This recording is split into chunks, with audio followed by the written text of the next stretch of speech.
আজকে নিরামিষের দিন, তা একটা দুটো করতে করতে অনেক রান্নাই করে ফেললাম। আর রান্নাগুলো দেখিয়ে নিই। রান্না করেছি, এখানে রয়েছে প্রতিদিনের মতন ভাত, এখানে রয়েছে লাউয়ের ঘন্ট মুগের ডাল ছিটিয়ে, এখানে করেছি লাউ দিয়ে মুগের ডাল, এখানে রয়েছে টমেটোর চাটনি, ডাল খাওয়ার জন্য এই যে আলুর চিপস হয়েছে, আর এখানে রয়েছে কাঁঠালের ডালনা, কাঁঠাল আর আলু দিয়ে, যেটা দেখে আমার ছেলে ফার্স্টেই বলেছে একদম বাজে পদ হয়েছে। এটাও একদম ভালোবাসে না, একটু পেঁয়াজ রসুন দিলে ভালোবাসে, কিন্তু নিরামিষও খেতে যায় না, কিন্তু কিছু করার নেই।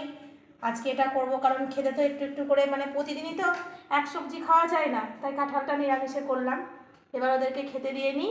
আর এই যে ছেলে বলেছে একটু ডাল সিদ্ধ খাবো, ওর জন্য আবার একটু ডাল সিদ্ধও রেখেছি, মুগের ডালই সেদ্ধ। তো আজকে এই পর্যন্ত বন্ধুরা, টাটা।